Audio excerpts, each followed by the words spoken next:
Let's go over the statistics. Yeah. The records are absolutely staggering. I mean, when you look at this, the sheer success, the mass. I mean, I don't know how much you guys are so in the present and keep pushing and stay motivated to achieve. But when you just look at the numbers, they're staggering.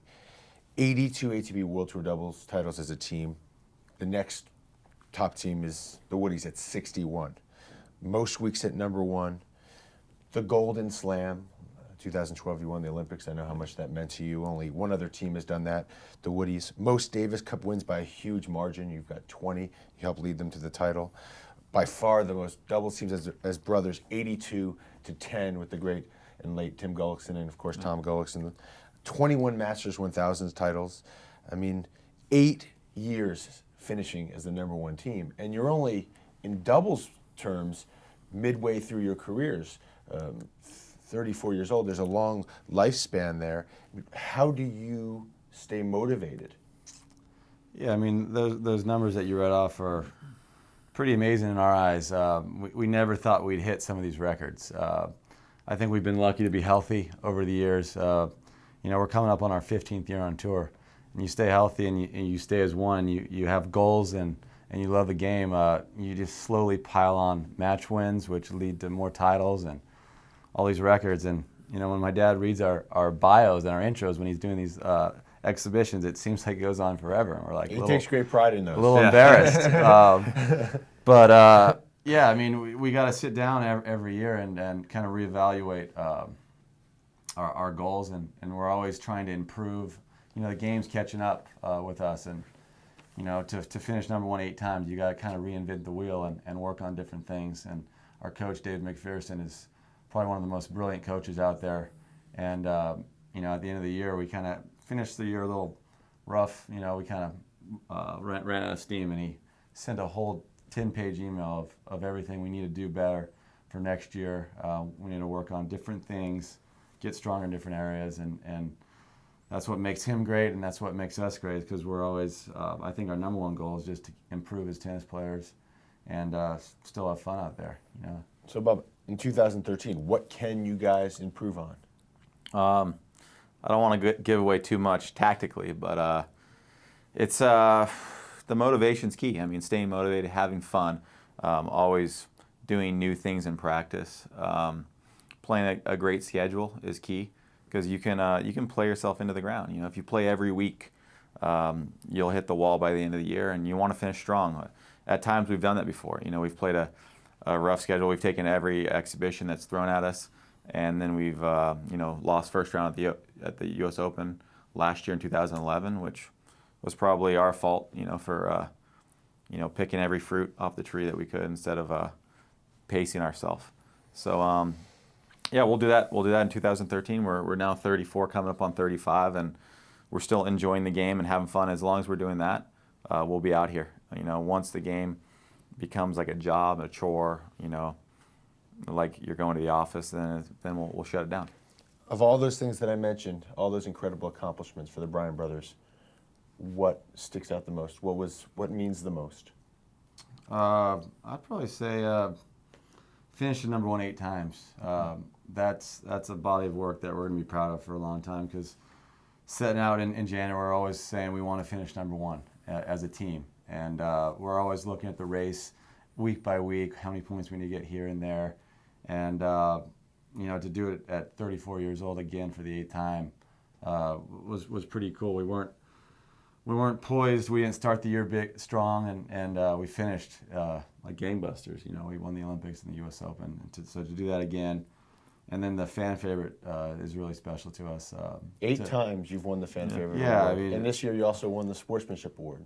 Yeah, which is awesome to have the fans, vote for us.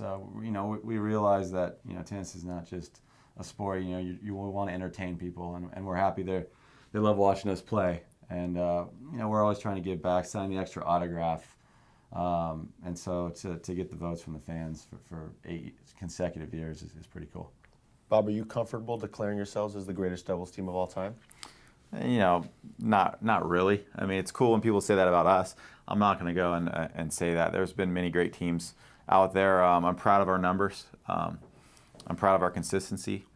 I would never have dreamed that we would have done this well. Our trophy cases would be this full. If we stopped today, I'd walk around with my head high. I got an Olympic gold medal, which is a mind blower. Every time I walk past that, I have to do a double take. It's the best thing we've ever done, and I feel like we're up there with the best. Mike? Yeah, I mean, if one of you is going to admit that you are or thinks that you are, it would be Mike. It would be Mike. No, I mean, my dad sends me the numbers on email every other week. As Bob said, when we lose matches, he sends me every record we have, and the numbers are looking pretty good. We got a lot of titles, a lot of wins. We just tied the all-time Grand Slam mark, broke the Woody's mark. So I'm never going to say we're the greatest of all time. As Bob said, the gold is the most special thing to us. It's a thing that we've had in our pockets since we won the gold. I just gave it to my buddy. He had a big job interview, and he broke it out of his pocket, and they gave him the job right on the spot because he passed it around the room. And it's the one thing when my dad gives our bios, when he says the gold, everyone cheers. That's the thing. Yeah, I was on a plane yesterday, and I was sitting next to this older lady from Birmingham, Alabama, knew nothing about tennis. She's like, should I know you, or are you famous in tennis? I'm sorry, I don't know anything about tennis. I'm like, nah, don't worry about it. She's like, have you ever played the Olympics? And I'm like, yeah, we actually played in London. She's like, how'd you do? I'm like, we won the gold. She's like, huh? And she got her book out, and she's like, can you sign my book? And called her husband. I'm sitting next to an Olympic. So that's just, that's the difference of winning a gold than winning Wimbledon. She not necessarily doesn't know what Wimbledon is, but everyone knows what the Olympics is. Does it bum you out that doubles doesn't get enough recognition? No, I mean, not really. I don't lose sleep at night over singles or doubles, the difference in recognition. Singles players get TV time, and TV's everything. It creates stars. We like our niche in this game, and we walk around tournaments and we're signing autographs, and kids are running at us, and it feels great. We feel like superstars. But walking through the airport, if I have my racket bag, then people come up to us and recognize us. But we have a good niche. We're not bothered. We can do our thing, and we make a good living doing this. So things are good. Mike, does it bother you at times that the theme and the theory is that you guys are number one and the best by default, that the top singles players don't play, and as a result that gives you guys an unfair advantage to pad the stats? No, because the singles players are playing. The top guys don't play the slams just because singles is too taxing on the body, but we're making a living playing against the best singles players in the world. The rankings allow the top singles players to get in the doubles tournament, so I think doubles is at its strongest right now, and it's every match is a battle. I remember back when we were number one in 03, we could go through a couple rounds just picking on guys that didn't know how to volley. But all these singles guys have been playing doubles for so many years now that they're all sharp and they know how to poach, they know how to do everything. We played all the top guys. The Olympics was stacked with Federer, Djokovic, all the top guys, and we made our way through. We played Nadal a ton of times, Federer.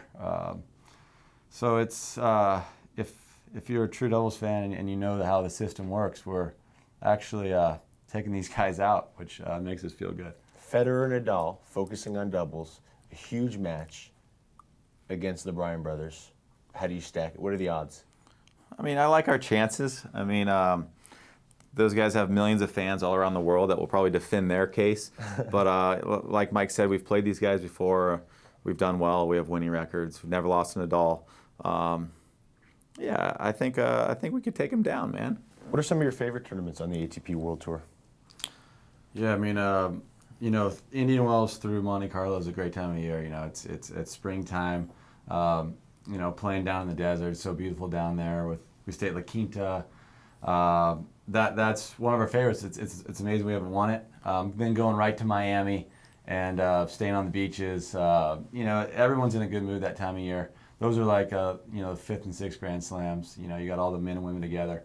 And then we go right over to Monte Carlo, and we're staying at the Monte Carlo Bay Beach Hotel, playing on courts overlooking the ocean. It's hard not to be in a good mood that time of year. you know, and then all the slams. I probably say our favorite slam's the Aussie Open. It's just a great city. It's so easy for the players, staying so close to the courts. Great restaurants, and yeah, I mean that's been our most successful slam too. What's the Bryan brothers' legacy? I mean, I would like to say a big part of our legacy is saving doubles. You know, we were part of that campaign in 2005 with my dad, Mark Knowles, Bupati. Doubles was on its way out. The politics weren't going our way. You know, it was going to be one population player, only singles players. If you weren't in the singles draw, you didn't have a job. And that's the way it was looking. We filed a lawsuit. You know, we did doubles events to raise money for this lawsuit. Campaigned hard, got the fans behind us, and you know, a year later, you know, doubles place was secure. It was being promoted more, and it's continued that way. It's doing well. It's thriving. People are loving it, and it has its place in history. It would have been a shame to lose it. Can doubles survive after the Bryan brothers? I think doubles can survive after we're done. You know, I think all these guys, singles guys, are valuing how important doubles is, and you see when some of these guys win slams, you know, like Horna and Cuevas a couple of years ago, they won the French, and they're singles guys primarily, and they won a slam, and they went back. They had parades back in their country. They were rolling around in the dirt, crying, and so to be successful at anything in tennis, winning a Grand Slam in doubles, big tournaments, I think all these players, you know, value it.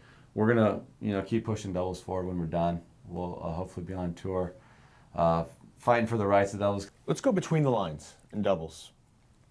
There's so much to learn from what you guys do tactically and technically in doubles to move the margins in your favor. So many people play doubles, identify with doubles. What are some lessons that you feel people could learn from watching the Bryan brothers and their success and what you guys do on the court? Yeah, I mean, I think, as you said, the margins are so fine in doubles. A lot of times it's just winning one extra break point, which determines the match, winning an extra breaker.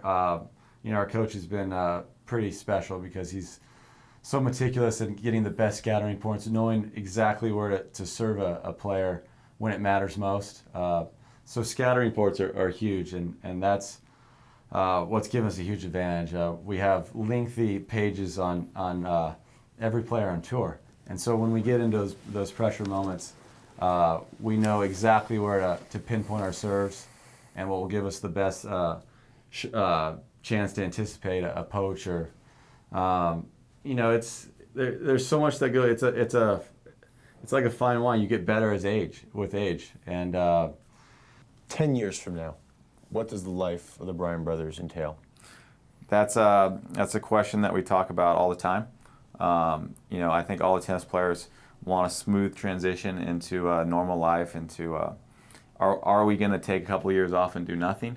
You know, we've been traveling our whole life. Are we going to just go on vacations every week? It's tough to see. I think we'll stay involved in tennis, whether it's college coaching, starting the Bryan Brothers Academy,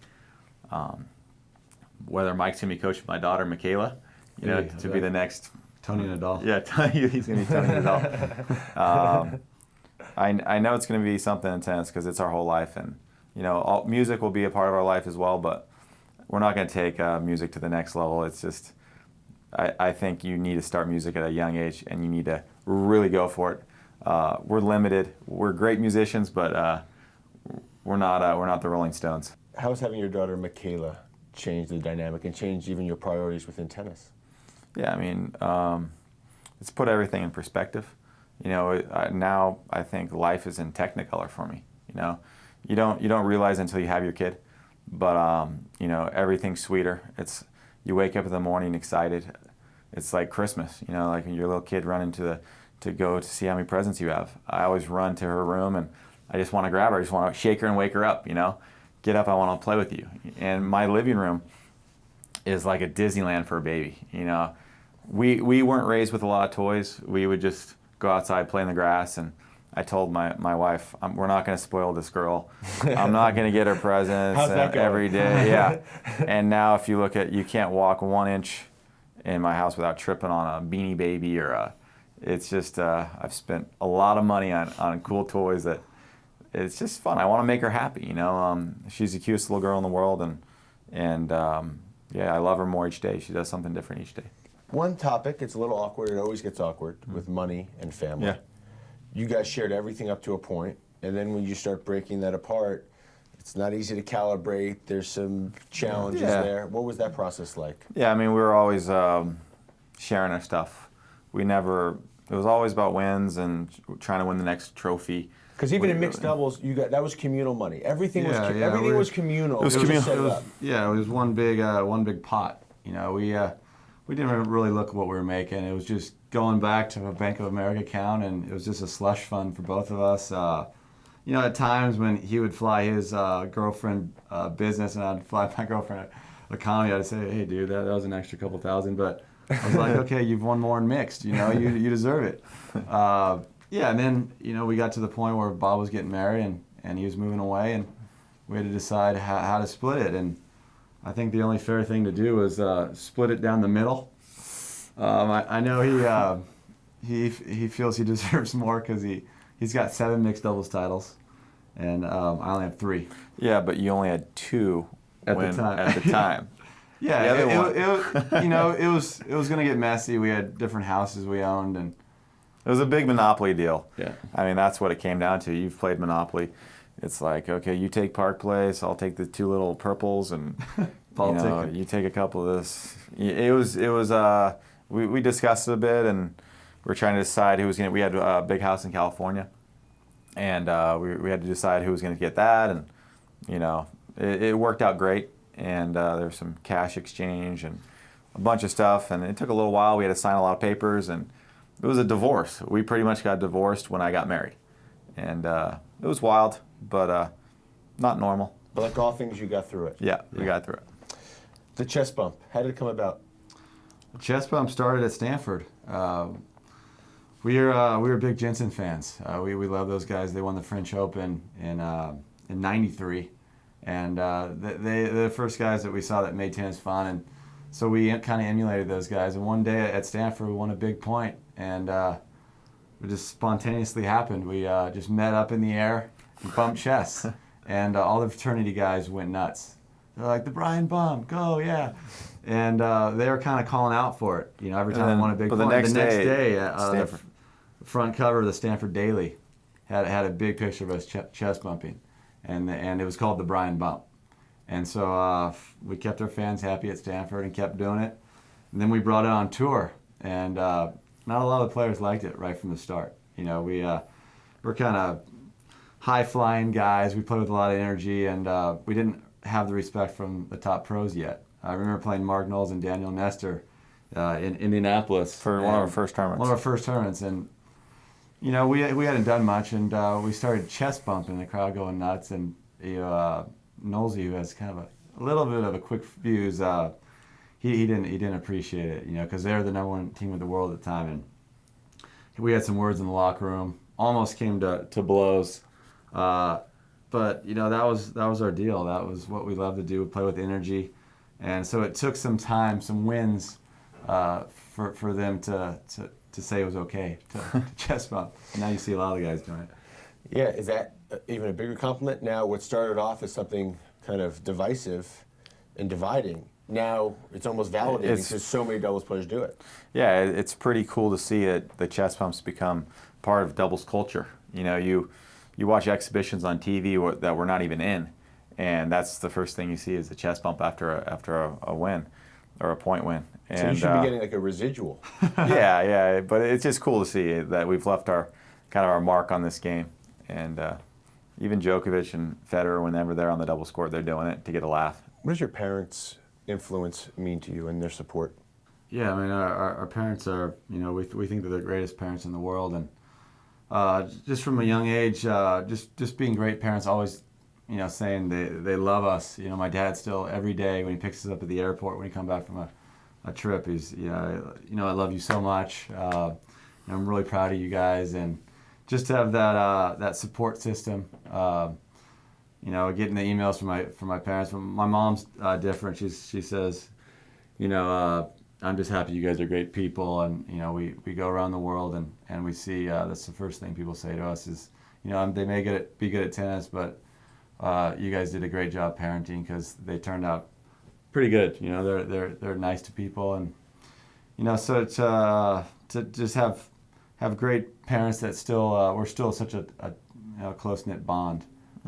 You know, with our family, that it's pretty cool. I live 3 miles away from them in Camarillo, and we're still having breakfast every day. My dad's coming over to water my palm trees and do he's washing my car for me. It's pretty cool. He's actually doing our laundry. You know, so he's the best dad in the world. Well, guys, thank you for spending so much time with us. Thanks, And, Kimmel. thanks for everything you've Okay. done for tennis. And it's been 23 years since we first played against each other. And to see the journey and what you guys have accomplished, what you've done for the sport, and what you've grown into has been really one of the most special parts of my tennis experience. So Thanks, Kimmel. Thanks a lot, guys, for everything you do for the sport. And that's the Bryan brothers. That's the greatest doubles team of all time, the greatest doubles team that will ever live, and also great people.